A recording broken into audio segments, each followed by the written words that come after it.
Film Center. And then up with the also have a couple things. Housekeeping. December Carson is on as well. She's kind of playing the background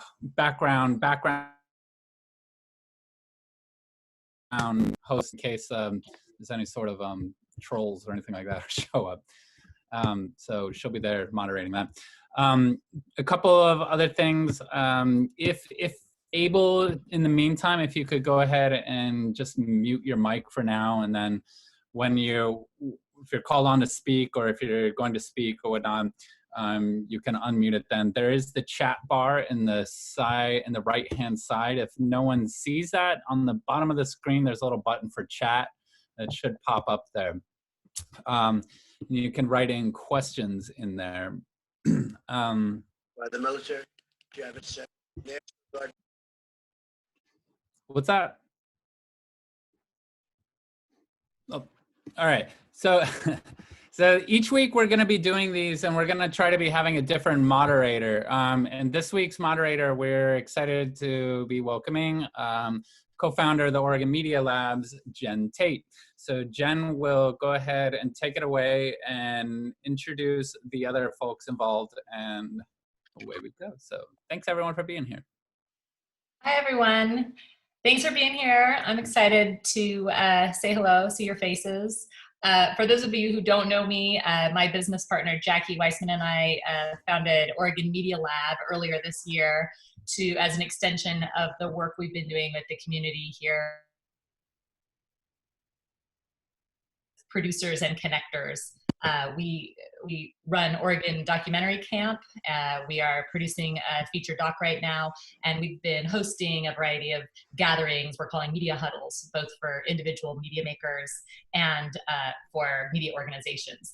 So because we can't do some of that stuff in person right now, we wanted to encourage any and all of you to go check out our website, Oregon Media Lab. We've got some sort of special services we're offering during this shut-in time.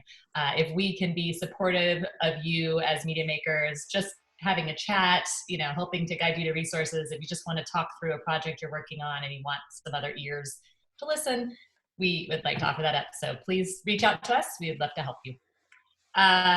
So the first person we are scheduled to hear from is our old pal, Tim Williams from Oregon Film Office. Old pal? Oh, thank you. I said a lot last week, so I don't need to say a lot this week. I thank you for being here. Thanks for everybody for showing up. This is really, really helpful. I'm really grateful that both Brian Rogers from the Arts Commission is here and the Cultural Trust, Brian Lord from the Portland Film Office, and Madison Cario from RAC, as well as Lisa Chikala from OMPA. So we have a really good group of people that have been working on the front lines of this that have a lot of information. So I'm grateful they're here. I'm here if anybody's got any additional questions, but otherwise I'll be listening and doing what I can to help out. Thanks, Tim. All right. If anyone has specific questions for Tim, do feel free to add them to the chat on the right. We'll go ahead and move on to Brian Lord, who's also a dear pal. I'm going to call everyone a dear pal now, from the city of Portland. Please join us. In Tim's defense, I'm a little old too, so Brian Lord, yeah. So yeah, Portland Film Office. How's everybody doing? I was here last week, so a similar thing to Tim was saying. From last week, it's been pretty hectic, pretty strange. I'm in the next phase of grief. First I was in denial, and then drunken denial, and now just on to the next phase. So last week, the agency that I work under, Prosper Portland, had announced a $1.38 million grant program. Next Wednesday, they are opening up the application for a $1 million loan program. Again, it's kind of the first phase of the financial support coming out of Prosper Portland, hoping to have more resources available in the future. That is prosperportland.us, has a lot of the detail on there. I would encourage everybody. It may not be pertinent to everybody, but just in terms of tracking it, the information there, it may also be pertinent for some of you. So by all means, go on there and get on their mailing list. And again, the application opens Wednesday and closes Saturday. we can talk in more detail, but I just wanted to leave that there for now. Thanks. Brian, do you know if the loans are forgivable? It's a 0% interest. So, Great. and it's up to, let me confirm it. I believe it's up to 50K. Yeah, that's the maximum loan. So. Great. Thank you. And we'll make sure to have links to everything that we send out to everyone afterwards. Yep. Wonderful. Any other things that have been taking up your time city-wise? For me, some people have been reaching out, and I encourage everybody to reach out to me, just talking through kind of the different scenarios of what happens, a month from now, 6 months from now, 2 years from now. I love those conversations. So, I'm happy to be a thought partner with people, and disaster planning, the full spectrum of disaster and recovery. I'm happy to talk through with people. It's all so hypothetical right now, which is the weirdest part, but I'm happy to talk through, and I've had some really interesting conversations this week about a variety of things. So. Great. Does anyone have any specific questions for Brian before we move on? You can chat them, or non-specific questions is fine too. Super general, vague questions also welcome. Is this, Brian, I do have a question. Sure. Is this for small businesses that filed taxes for last year, or does this apply to new small businesses also? It's businesses that are registered with the city prior to July 1, 2019. So actually, Yeah, okay. Yeah, so. Yeah, and Brian, do you know how many people applied for the grant versus the funds available? Do you have, from this last week? When they disperse the grants, or and choose who will be, it'll be like 2% of the people that applied for the grant. So it's really it's such a small drop in the bucket with what the need is. So. And do you know when they're hoping to announce? Yeah, Tuesday. Oh, okay. It was upwards of 10,000 grant applications. Wow. And there's a nuance there where people who applied for the grant and didn't get it may also be eligible. More often than not, they'll be eligible for the loan. So. And is it being reviewed by Prosper Portland? Yeah. With some of our nonprofit partners. Mm-hmm. Yeah, so 10,000 applications was pretty robust. Do you know if there'll be another round of grants? I don't know, but it's being modeled that there will be more funding coming in, and kind of a rolling application process. When more funding becomes available, the people that are, and the entities that are eligible would continue to be eligible for further funding. Great. Absolutely. That's great. Any other questions for Brian? That's very helpful. And if we can remind everyone, I'm not sure if we said this at the beginning, to people who have joined us, if you're not talking, go ahead and mute yourself, and that this is being recorded because we would like to be able to share this. So yeah. Careful what you say. And I'm happy to dig in deeper, kind of offline as well. So. Are you doing, Brian, another question, Austin Will here. Are you doing any stories around the people that do receive the grants? For instance, let's say someone receives the grant, their small business has, an interesting approach today. Are you guys talking or looking at doing any type of coverage or story about that small business to then help elevate them even more? I would say so. I know there's a nuance that the communications team is trying to decide in terms of announcing who the winners are, but in terms of kind of digging into their stories. Just as an analog, Prosper Portland announced the Community Livability Grant Program. They announced, I think it was like $1.5 million in grant winners, and they announced who the winners are, and inevitably they talk about their story. What the timeline is with that, I don't know, but I would say, the ability to kind of call best practices and kind of share lessons, absolutely, would be there. So Brian, we got a couple people asking basically, do you have any insights on the grant decision-making process? Or will there be a feedback process for people who don't receive the grant if there's another round? I don't know.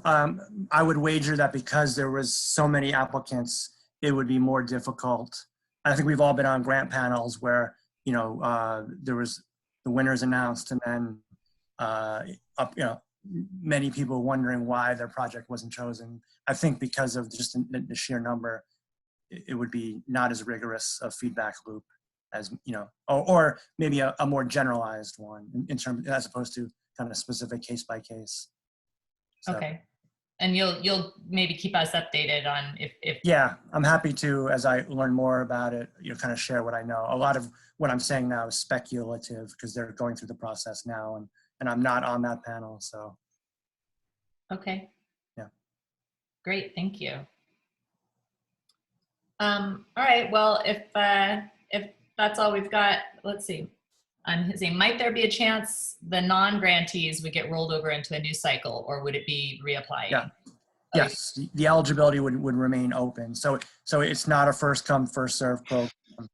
So in that regard, as more resources come available, the binary becomes kind of a pass fail in terms of eligible, not eligible. So once you're eligible, you know, that kind of your application would remain open. Yes. Great, that's good to hear. And I'll go through this list. I can see those questions. I'm happy to kind of read that and answer in better and more detail offline.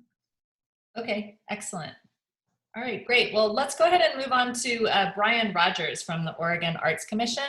He's going to talk to us a little about the trust and the state of things with OAC. Thanks, Jen. Good evening, everyone. Thanks for having me here with you tonight.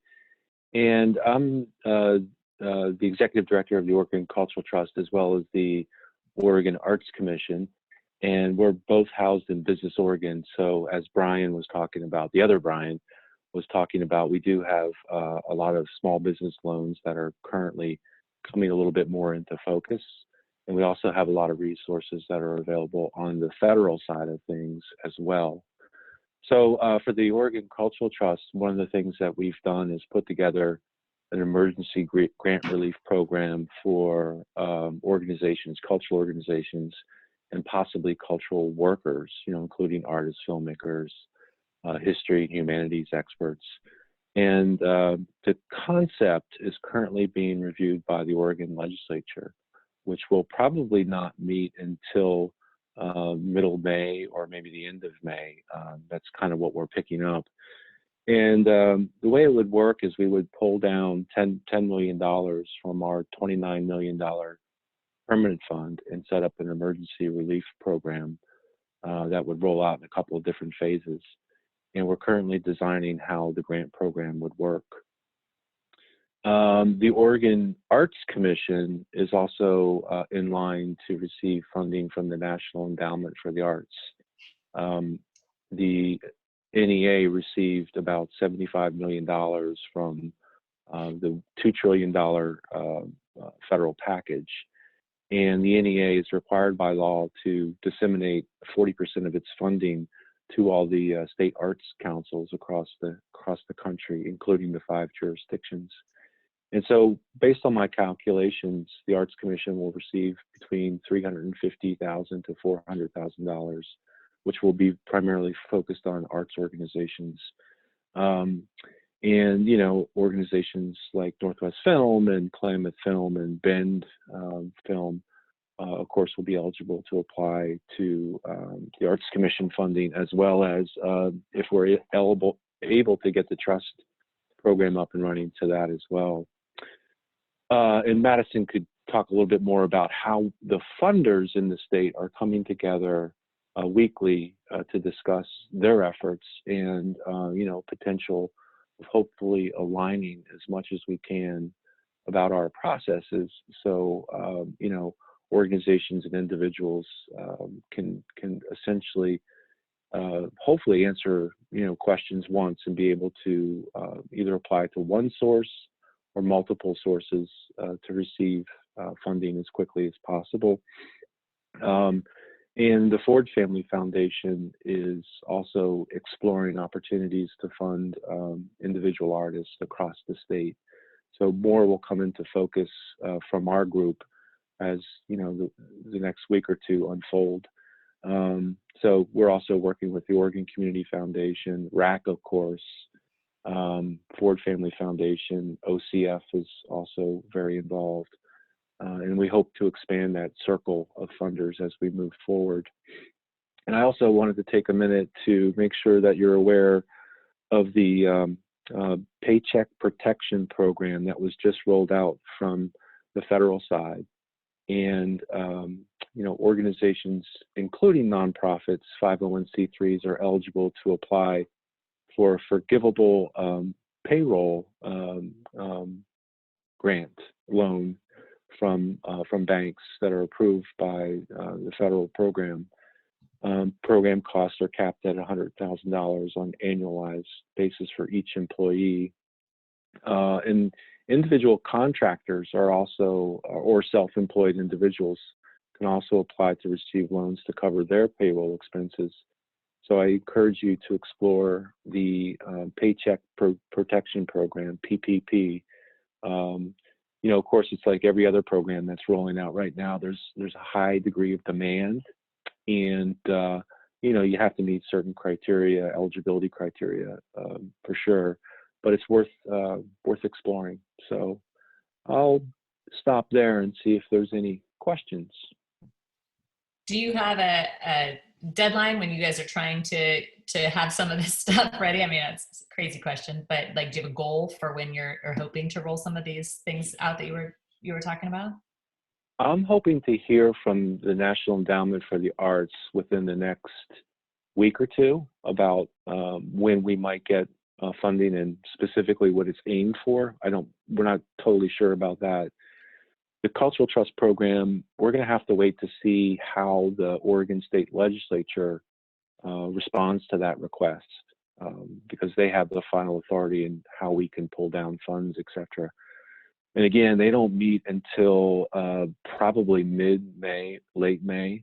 That's what I'm kind of picking up. So and we're simultaneously working on putting up the grant program in hopes that it does get approved. So we're ready to launch as soon as we have the green light. Great. And one of the questions coming in is talking about how, since OAC supports organizations more directly than individuals, will there be individual opportunities for individuals to apply if their project has fiscal sponsorship? Yeah, and that's why we're working with other funders, is to kind of figure out a way that we might coordinate our efforts to incorporate more individual artists into this process as well. A lot of organizations, contract with individual artists, of course, or support them in a lot of different ways. So it'll probably be the first rollout as organizations. And we also, you should also know that we also fund Northwest filmmakers for their Media Arts Fellowship Program, that they're able to re-grant those funds. So it might be in a situation like that organizations can apply for re-granting money. That's great. There seem to be a couple people who still need to mute their mics. Getting some crossover talk. All right, does anyone else have questions for Brian about this? We'll make sure that we keep checking in to get updates from you as you make some progress. Sure, that'd be great. Yeah. Thank you for joining us. Next up, we've got Lisa Chikala from OMPA. Hi, Lisa. Hi, how are you? Good. Thank you for having me. I think that I was the problem. I was trying to switch to my phone, but hopefully my Always internet the connection problem, will be Lisa. stable enough. So what's OMPA up to? Yes, please. Is that yeah. That's the question on the table. I mean, we're feeling the pain of our members. We're a membership organization, so we know that folks are dealing with isolation, with not working, or with trying to figure out where the work's going to come. So there's a lot of anxiety, right? I mean, you all know that. You're living it. We're all living it. So we're doing what we can. I mean, I feel like we're busier than ever, like shifting what we do and just adapting it to this new reality between collecting and sharing information, finding ways to bring the community together, and then the advocacy piece of it. I do appreciate the perspective that's been shared, and I've heard Tim say this before, that you know, this is a resilient industry, a creative industry, a strong community. So we, you know, there's a lot of positives, and you know, the ability to see that once we can start working again, that the work will be there and we'll be able to get back to work. At the same time, you know, OMPA is looking at the future and recognizing that the things that, you know, we've come to rely on to keep the industry thriving here in Oregon could be in jeopardy. And that includes OMPA, that includes the Oregon Film, the Portland Film Office, the incentive program, all of these things that, you know, the folks on this call either directly or indirectly benefit from, whether that's the ability to rent cameras or draw on talent or learn from talent that's here, you know, all of that, the access to funding from the Portland Film Office or Oregon Made, the access to permits, all of that is rolled into having like this infrastructure here, right? So, I mean, my board, and Jerry is actually one of my board members here, so he can kind of speak to this as well, but we were talking about it last night. We had a board meeting. It's like, is this something we want to talk about and share with the community? Like kind of this perspective, because it is uncomfortable and it is scary. But I think we're finding that it's important because frankly, we need the community to band together in order to keep what we have here. You know, OMPA relies on memberships, Oregon Film relies on the lottery funding, the incentive program relies on us partnering together to help protect it. So yeah, just like all of you, we're facing a lot of uncertainty right now, but this is our opportunity really to share that you know, this is what we're working on. Like the advocacy piece is a big part of it, and not just within this COVID response. You know, obviously the communications that you've seen from us recently, it's been like, write your legislator or sign this letter from IATSE, because we want you all to be part of the federal response. But at the same time, there's a lot of work that's going on behind the scenes to make sure that when we do come back, that there's an industry to come back to. So we're hiring a consultant to help us at the city level and a lobbyist to help us at the state level for the next 2021 session. So those are the things we're working on, you know, in addition to the things that we typically do. But I do think it's one of the things that folks don't always recognize about what OMPA does that's so important. So maybe that'll be something that comes out of this, is some recognition around that piece of OMPA's work. So yeah, Jerry, I don't know, just to call on you, since you are one of my board members, you were part of that conversation yesterday. Is there anything else that you wanted to add? Is Jerry still here? Yeah, I'm here. I'm trying to make sure I'm unmuted. No, I think it's really important to continue to push forward. And I mean, we're in a crisis situation right now when it comes to the industry, and just making sure everyone acknowledges and understand that OMPA is there. We're here for you, and trying to make sure we continue to take the steps to keep pushing forward for the industry. But yeah, the advocacy piece and trying to be more strategic on how we're going to navigate through all these changes has been a challenge. And as a team, we've sat down and just looked at all the different avenues and different routes we'll take, and we're just trying to be real strategic about it. I just think it's really important to try to, you know, keep the front line, keep everyone in line, pushing forward, you know, keep the members involved, making sure everyone feel like we're a unit here in this industry moving forward, and then just keep navigating through these challenging times, you know. That's what we're doing. And something I would note is that we respond a lot often to what we hear from the community. So we will be sending out a needs survey here in the next week or so, just to get a deeper understanding, both for like right now what the needs is, but also what long-term needs are that we can react to. But I just want to open it up to anyone in this call, like, we're here and we're responding to your needs. So please let us know what they are. Yeah. And it's an open call to like whatever the needs are. Anyway, grateful to be here. Really great partners like the folks, you know, that I'm co-presenting with. Ooh. You're breaking up a little bit, Lisa. Oh, sorry. I was just saying I'm grateful to be here and to have such great partners in this community, including the folks who are hosting and that I'm co-presenting with. We've had a lot of communication, you know, throughout this, and I think it's a really great community that we're part of, and thank you for putting this together. I'm so glad to have both of you. I'm delighted to hear from you, and do keep telling those of us who are individual members or organizational members, like what you need from us, you know, what you need to hear from us. Thank you. We have a lot to say, I'm sure. Well, we're just trying to, right now, we're just trying to understand the community needs, you know, how people are navigating through the different industries, because we have the film industry here. We have, you know, stop animation, you know, everyone, you know, there's different avenues of the industry. So we're trying to navigate and just understand what everyone needs, you know, from different industries within the industry. I'm glad you brought that up, because Devin, who keeps throwing down with some great questions, was just asking about, since the animation segment is picking up a bit, do you think there's an opportunity for live action folks to meet more animation people? Is that a connection we could start make happening? I'm trying to play catch up right now because, you know, I will honestly say the only thing about Zoom to me is when you have all these chats going on, but you're trying to have a conversation, you have to step away from the conversation to catch up on the question. So, Devin, why don't you just ask the question? I think that'd be ask the question live. No, I was just gonna say, since the animation segment of OMPA or Portland filmmaking is thriving, and they're getting a lot of interest and traffic and opportunities for those of us in live action, do you think there's an opportunity for us to learn more about the animation side and people in that sub industry?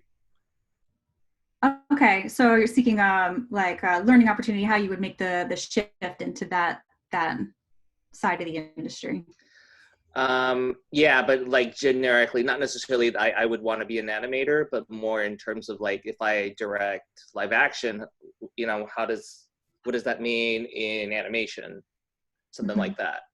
Like an easier transfer versus me becoming like an illustrator.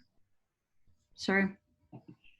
I think there's maybe an opportunity, to have some folks from the stop motion animation side, and Tim, of course, chime in. I'm sure you have some thoughts as well to speak to that, like what the differences are, or what skill sets are required to work in that environment. Well, or potentially a breakout. Tim's unmuting. You know, honestly, I feel like just in these times, you know, there's a call to action in a way for people to kind of step up, and like even with your concern, Devin, you know, you might have to help take the lead on that. You know, even putting together a virtual course, bringing in an animator, stop animator to talk about the industry a little bit more. I think it's more of a all hands on deck situation. You know, coming in and partnering with the OMPA. So like if you have that idea of putting that type of course together, I think you should just come talk to Lisa, talk to myself, and we can see how we can help spearhead that and get the audience you need to be able to go out and communicate the options we have. Hey, that's from an OMPA perspective, but Tim, I don't know if you have any more to add to that. I do. Stephanie. Hi, everybody. I have some collaborators in Los Angeles who are combining live action and doing their CGI VFX up front with the game engines, Unity, and what's the other one? Unreal Engine. And it seems to be kind of the cutting edge where things are going. So that's a really cool question, Devin. I don't know anything about the animation or any of those computer graphic worlds. But let's maybe have an offline meeting about that. There's some really cool momentum with very high level people down there doing it. That's it. Hey, it's Amy from the Film Center. I'd just add on to that there's a lot happening in the virtual reality and augmented reality space right now. There's a lot of folks that are trying to figure out how to tell stories in that. So for those of you who are more in the kind of director, producer, writer, and non-technical side, there's a couple of different things that we can talk about offline where people are really hungry for content right now in that space and trying, because of COVID-19, to figure out how to manipulate those worlds and tell stories in those worlds. And so I think that's also a kind of cutting edge area that people are really exploring, for everything from cocktail hours like this to beautiful storytelling and content that will go and live on in museums and festivals and in people's living rooms. So I think you're on to something. And I think that, we're all here to support those kinds of ideas.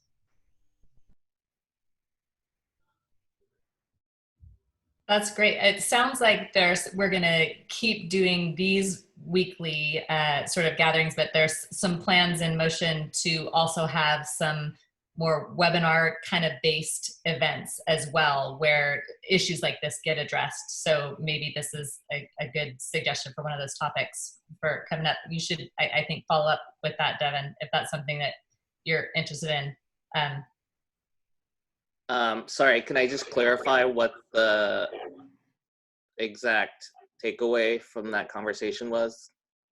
Absolutely. I'm asking someone to summarize. Well, I mean, there were two different answers here. I'm just speaking from OMPA standpoint. And I don't know if a lot of you realize, it took me time to understand all the different industries that's involved. So right now, even in this call, we're having a conversation about all types of industries. And I'm reading all the questions and the comments that are made through the group chat, which is a lot to keep up with. So I don't know how you guys are even answering all that right now. But my point is, if there's a topic of concern or ideas you have, it's really important that you guys reach out to the organizations. OMPA is definitely here for that. Different avenues for stop animation and how there can be rich to do some more cross training type opportunities, webinars, etc. It's good. It'd be good for you to send an email or reach out to Lisa or myself, so we can figure out how to help push that forward. That's what we're here for. That's the message I'm sending.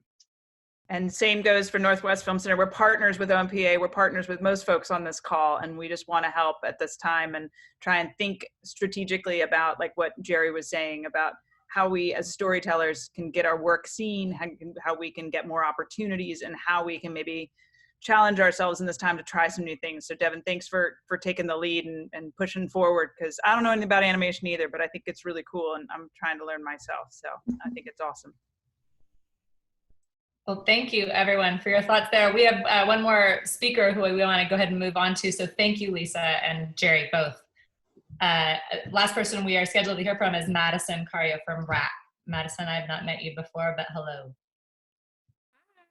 It's nice to meet you all. I'm sad that this is my first time being at this happy hour, but I'm very excited to be here. So, it's been busy. Just a couple of words I want to throw out in terms of what RAC has been doing and what RAC will continue to do, and issues that we're hearing from the field. Visibility, the field as a whole is very diverse. It is huge.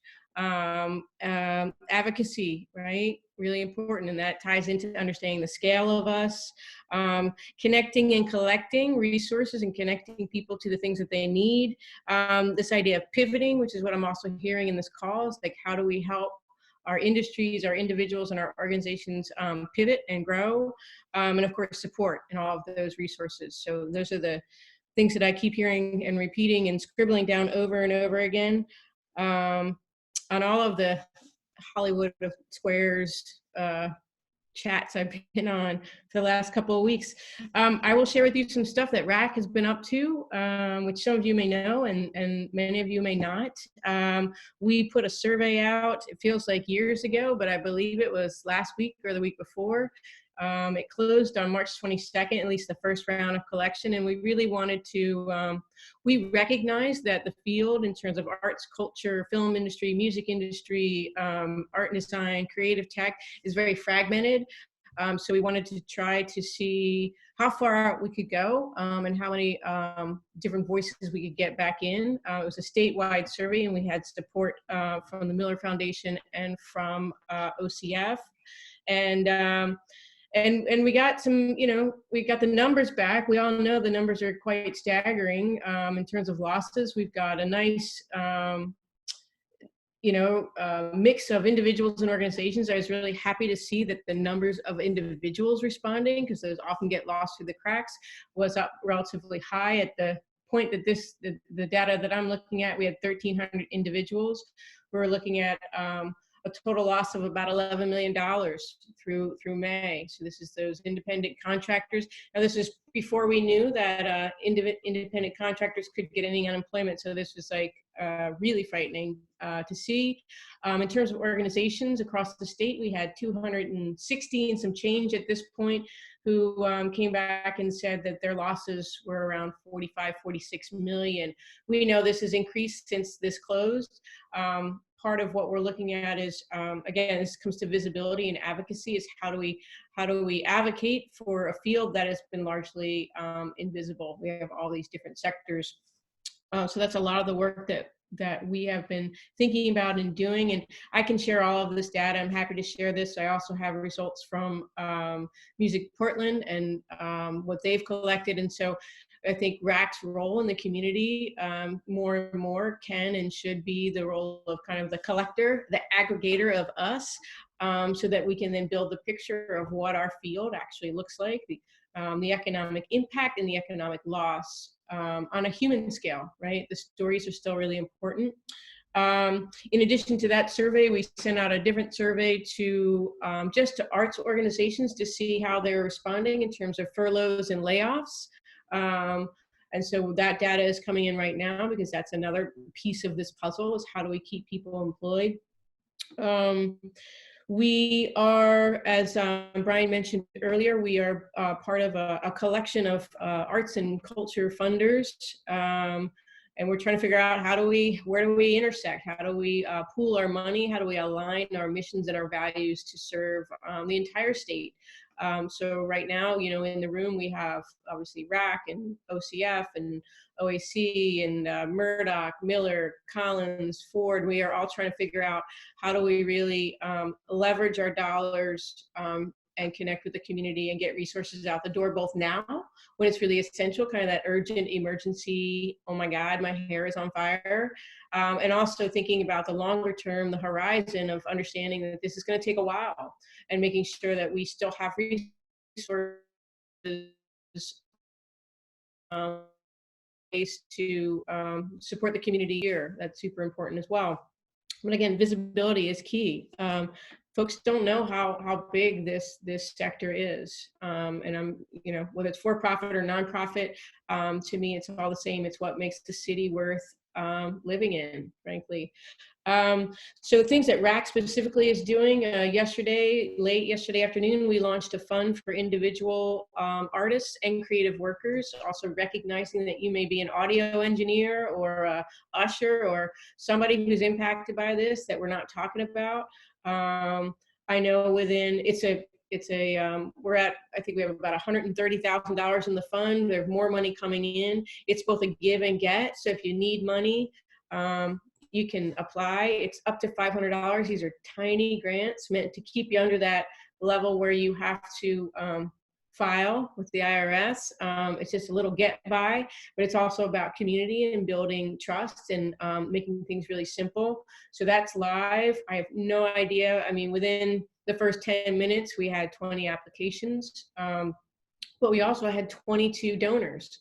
So hopefully it'll keep going at that rate. So that's live right now. And I posted a link in the chat. So feel free to forward that around as for folks who need a little bit of money, and also for anybody who has capacity to give. Now's that time. In addition to this pooled funding, which we don't know, that will be for, I think, largely for arts organizations, arts and culture organizations. that 501c3 as far as I know, though we are looking at how do we fund statewide with individuals and collectives or folks who are organized in a different way. And I think that's something that RAC is particularly good at. So we're looking to raise money for that bucket. And then in the next week or so, the Regional Arts and Culture Council will be rolling out some funds for arts organizations that are within our, kind of our family already, to kind of get them through. And then we will have a third phase of funding that we're looking at to start in the new fiscal year, as we know that many of the places where we go for our money will also be tapped. So we get money from the city, we get money from 2% funding, and a lot of the places we're used to going are also going to be looking for money. So what RAC is going to focus on, and what my work has been. I'm relatively new to Portland and Oregon. I've been here a year and some change, and it's been a wild ride. But I restructured the organization in January to really hone in on what the future of an arts council, a regional arts council, should be. And I think that is about advocacy and visibility and fundraising. So part of this is raising this up to the national level. Like, what are we doing that's a model of a best practice, and how are we pivoting? Those stories, those pivot stories are really important. And I think a lot of that is happening because Portland works that way, right? It works, it's like, well, we'll just figure this out. We'll just do this thing.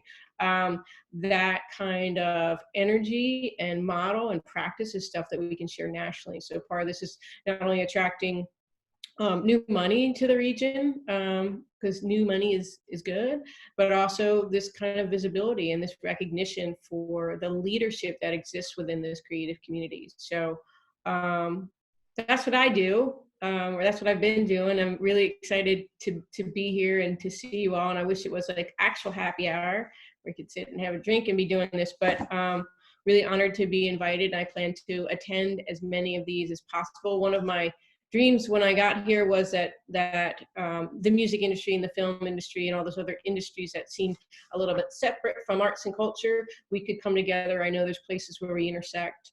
I come from a really diverse background, but most recently from the creative tech sector at Georgia Tech.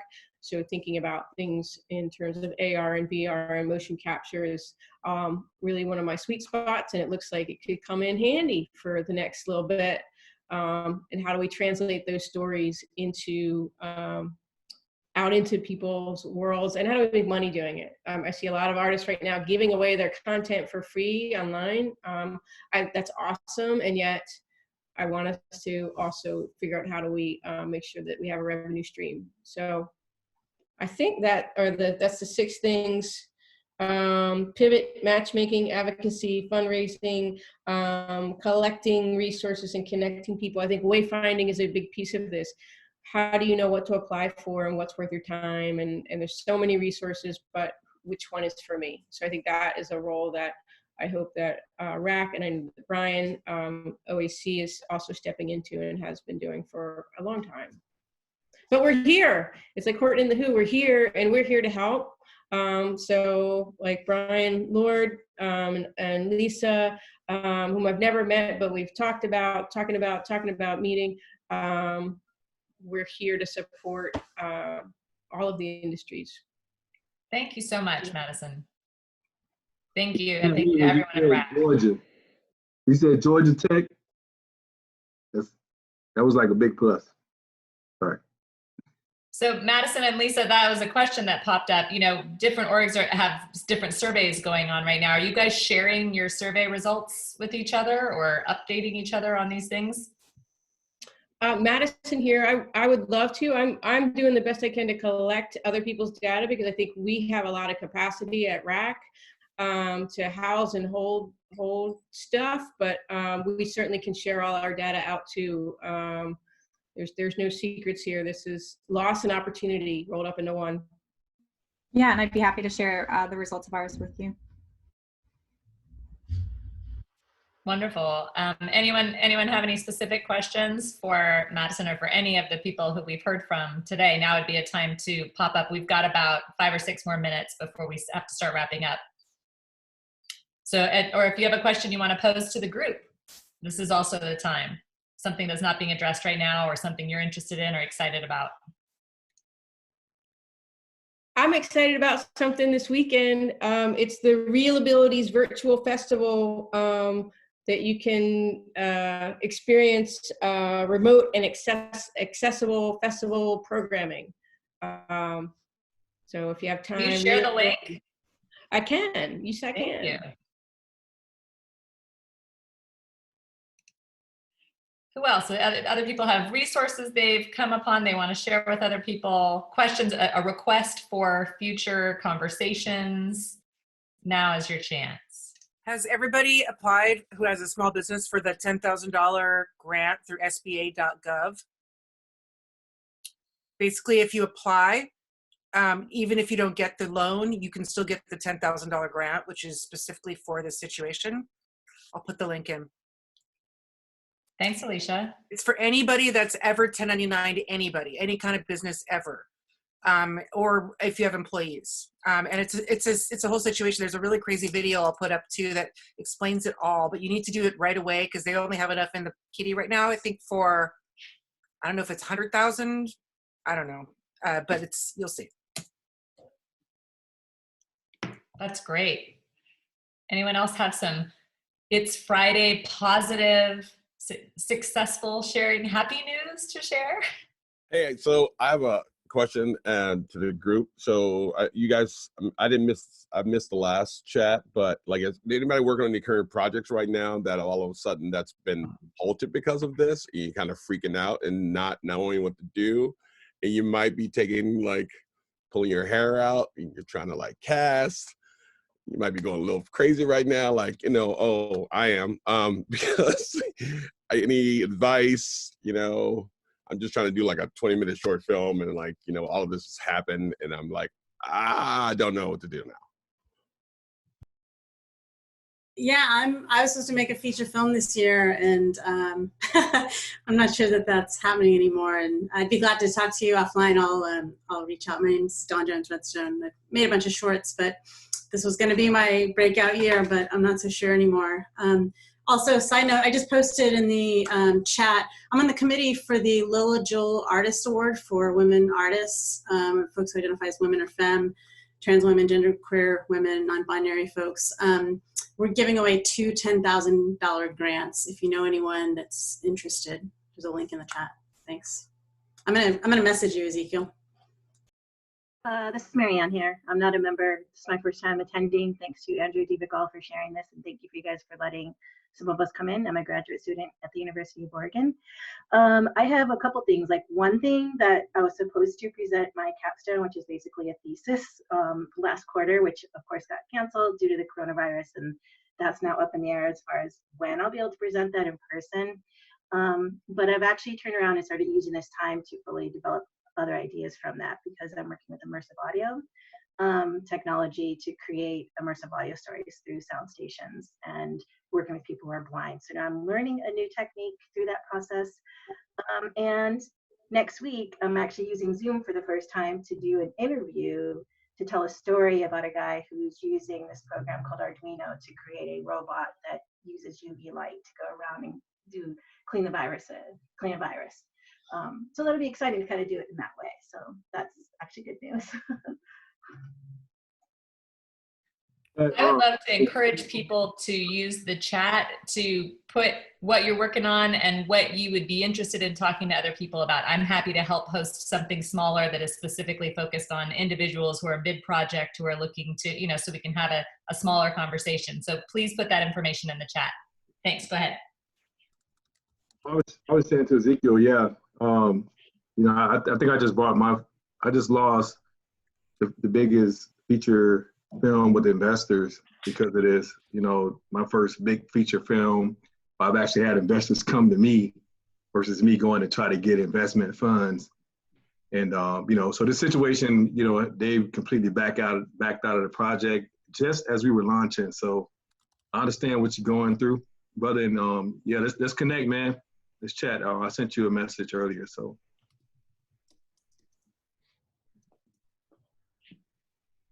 And in case I didn't say this before, please do include your contact information in the chat so that people know how to get a hold of you, or I'll reach out to help coordinate something as well. All right. Anyone else have anything you'd like to share or ask? This is Aileen with the Film My Bike Film Festival, and we were supposed to be in September like many of the other film festivals. September is really, or May is really film festival month at the Hollywood Theater. So we were saddened to have to reschedule until September, but we recognized that we wanted to be able to connect with our audience in the meantime. We're all about building community, and we never considered online avenues for that until now. And we're really excited to announce that tomorrow we are hosting a global online event with a live performance by a bike-loving musician. We're digging into our festival archives. We've got a filmmaker moderating a chat and hangout session. We're calling it the Global Bike Fest, and it is a cool opportunity for us to connect with our global audience, because our festival does travel to about 60 different tour stops throughout the year, in addition to being hometown here in Portland. So I call it Corona silver linings. It's sort of the, you know, we would have never thought to do something like this if it weren't for being in a position of turmoil and hardship, and that has really caused us to be innovative. And thankfully, it's kept me really busy so that I've been able to keep my mind off the other things that are happening. So I put the link to that in the chat, but I hope you guys will tune in. It's going to be a really innovative event. The world's never seen anything like this for a bike event, and we're really excited for it. That's fantastic, Eileen. Thank you. Yeah. All right, and thank you to all the people who are putting their information in the chat. We'll keep this up for another minute or two as we're wrapping things up. Ben or December, I don't know if either of you had any housekeeping. Yeah, I guess just this has all been wonderful. Thank you all so very, very much for being here again. And thank you so much, Jen. Yeah, let's all give a virtual clap for Jen. Thanks, guys. If you have any suggestions, I know we're seeing it in the chat here between, you know, about a maker chat and whatnot. Any sort of other ideas, if anyone has, please do email myself or December, and I'll throw our emails in here as well. And then we're still planning on, oh, December did.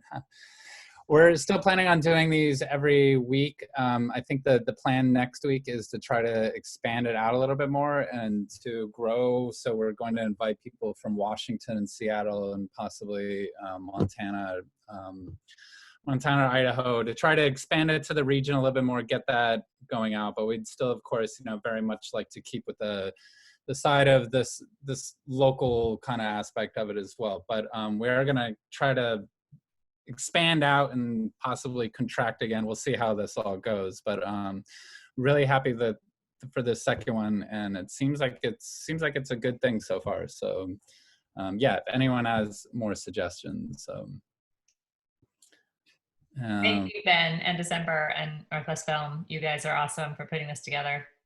Very needed. Yeah. Well, yeah, so I guess that just kind of wraps it up, unless we'll let everyone write their things in there, but as soon as everyone wants, run about the rest of your Friday. Run to your other room in your house. Hey, Ben, you have the best background, bro. Like, thanks, Jerry. I got to work on my background.